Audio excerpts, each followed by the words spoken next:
Clerk to Parliament, Deputy Clerks, members of the Parliamentary Service Management. This morning, we're here to reiterate one point. Ghana is under siege, and there's a call on us to rise, resist, and defend the judiciary. Frightening and ominous clouds loom over our republic as we march today. The 1992 Constitution, the sacred covenant that binds us as a free and sovereign people, is under threatened assault. The very institutions entrusted with safeguarding our liberties are being infiltrated, manipulated, and desecrated by ruthless cabal determined to cling to power at all costs. Even before the NDC assumed office, they had already begun a violent assault on our constitutional order. They established a so-called Oral Committee, an entity without legal basis or constitutional backing, which engaged in flagrant illegality. That was the opening salvo in what has now become a full-blown campaign to dismantle our sacred democratic foundations. In NDC governments today, they have deployed mercenaries and thugs, and they did so during the coalition. They managed to control the coalition centers last year, and to date, they've managed to stop through violence the declaration of the Ablikmanov constituency parliamentary election. They brutalized party agents, intimidated voters, coerced electoral commission officials into declaring fraudulent parliamentary results in their favor. Where they failed to steal outright, they sought to manipulate, to bully, to force outcomes. It is no wonder that the court are now systematically throwing out their bogus claims. This is because truth, though often delayed, cannot be buried. These mercenaries and thugs did not merely brutalize our parliamentary candidates, agents and supporters. They mutilated our nation. They inflicted physical harm, burned down the electoral commission offices, and destroyed vital public property. Yet to this day, none of them has been held accountable in court of law. Indeed, today Ghana, impunity reigns and is at the very top. Since assuming office, the president has weaponized the security services, deploying them in retrospective PNDC-style raids on the homes of political opponents. Private citizens, including former governor of the central bank, Dr. Addison, and former finance minister, Kenneth Kuriata, have had their property seized, their rights violated, and their dignity stripped. This is not government. It is tyranny cloaked in the robes of democracy. Additionally, this government has arbitrarily dismissed senior military officers with years of faithful service. The government has scattered the Ghana Armed Forces of professional experience and neutrality. Our military, once revered for its non-partisanship, is now being painted in NDC colors. This is a dangerous betrayal of the Republic. And why? Because the president no longer sees himself as a president. He fancies himself as an autocrat, a ruler for life. A number of guests at the inauguration told the story. Military dictators, authoritarian sympathizers, men of iron fists and empty conscience.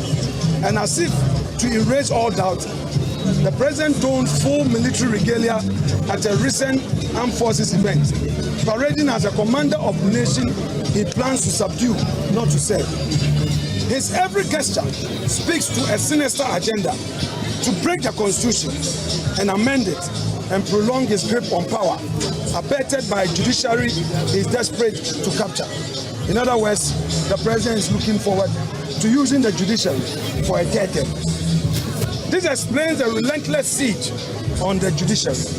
A judiciary that has stood as the last bulwark between autocracy and freedom is now the target of the NDC government.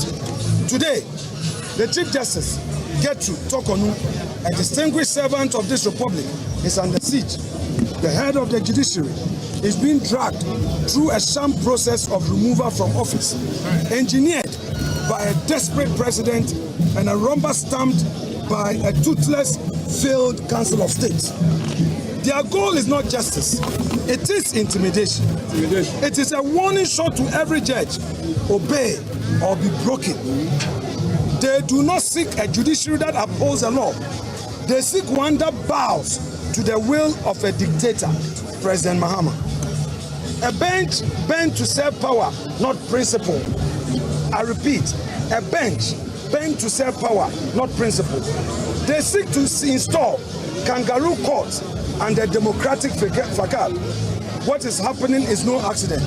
It is a warning, a threat, a ruthless message to every judicial officer that dissent will be crushed and independence punished. Let us remember, the BNDC, the ideological ancestor of today's NDC, once murdered 3 High Court judges in cold blood. One of them, Justice Cecilia Kurantinado, was pregnant. She died with her unborn child, burned, defiled, and erased. That dark memory now casts its shadow once more as Mahama returns with vengeance in his heart and fear as his weapon. This time, instead of the bullet and fire, the NDC uses nominations and intimidation. The NDC has proposed 7 new appointments to the Supreme Court. Some competent, yes, but all selected to serve the diabolical agenda of the NDC government for a 3rd term for President Mahama. The wishes of the NDC is to fashion a judiciary in their image, subservient, pliant, loyal to party above law. It is no coincidence that President Mahama himself titled his memoir, My First Coup d'etat. The unfolding attacks on our democratic institutions appear to be his second. But the judiciary is not only his target and the target of his government and his party. Since returning to power, President Mahama has embarked on a sweeping peg of public and civil service. Hundreds of hard-working Ghanaians, professionals who have served government of all stripes with dignity and skill, have been dismissed without cause or hounded into forced resignation. Their only crime was refusing to wear the NDC's colors or submit to its whims. This is a direct assault on the principle of neutrality in our public administration. It is a betrayal of the values enshrined in our constitution: merit, impartiality, and service to the nation, not to any political party. And as if the shameful attacks on the Chief Justice were not enough, His Excellency the President plans to turn his diabolic sight on the Electoral Commission, just as several of his party stalwarts have predicted. Plans are far advanced to dismantle the current commission and replace its leadership with loyal NDC operatives. This is no longer speculation. It is an unfolding conspiracy. The goal is clear: to seize total control of the democratic process and bend future elections to the will of one man and his party, a 3rd term agenda. He may have risen to power through the ballot box, but make no mistake, President Mahama and his party have no respect for the constitution that made that possible. They speak of accountability, but what do they think they are doing, and who do they think they are fooling? The Attorney General, far from being guardian of justice, has been reduced to a partisan tool, sweeping away prosecutions against NDC officials who allegedly were involved in all manner of malfeasance during the first administration of President Mahama. Now entangled in a web of allegations and counter-allegations, he has become a perfect reflection of the regime's decay, a symbol not of justice, but of what's in high office. They now choose which judge to sit on a particular case, and we've seen the transfer of a particular judge to preside on the case. An example again is Mr. Afenyo Markin. How a suspect who is on bail could be remanded in custody because the Attorney General claims that the accused is doing something untoward. This is an example of what the NDC is up to. No more justice, but intimidation and what the government wants. And the president himself, this is a man who boldly vowed to sanction any appointee who failed to comply with the constitutional mandate, declare asset before assuming public office. Yet, days after credible reports revealed that dozens of ministers and other appointees have flouted this obligation, Mr. President remains silent, lacking the courage to act. Instead of upholding the Constitution, his government issues weak denials and evasive statements, shielding the lawless while persecuting the principle. They recently attacked our brother, John Intim-Fodjo, for speaking out. They claim he has to be reporting to the NIB. For what offense? This is not leadership. It is conspiracy of impunity, a cabal determined to protect its own and crush all who dare to hold them accountable. Let us be clear. This is not politics as usual. This is a dangerous, coordinated attack on Ghana's constitutional democracy. And that is why we march today. We march to resist the rise of a new oppressor and an oppressive regime. One who wears the cloth of democracy but governs with the spirit of dictatorship. We march not as partisans but as patrons. We march because the Constitution demands it. Article after article of our supreme law enjoins us to defend the Republic not with arms but with truth, courage and lawful resistance. We must be vigilant. We must be relentless. We must use every constitutional tool at our disposal to oppose this descent into despotism. Every citizen who cherishes freedom must rise, loud, bold, and fearless. We must organize, mobilize, and strategize until this diabolical agenda is brought to its knees. We say to the judiciary, your first duty is the Constitution, not to this government, not to any president, not to any party. Woe and allegiance to the Republic and its people. In these trying times, we do not ask you to take sides. We ask you to stand fair, to stand for justice, stand for Ghana, and know this, you are not alone. We stand with you, yes, and will not falter until judicial independence is restored and protected always.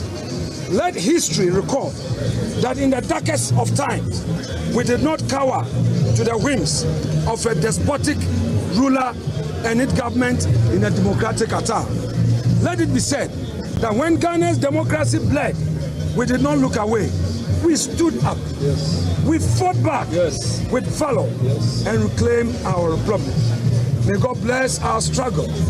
May God bless our constitution. And may God bless the Republic of Ghana and make her great and strong. Thank you very much. Yeah. So we'll now take Mr.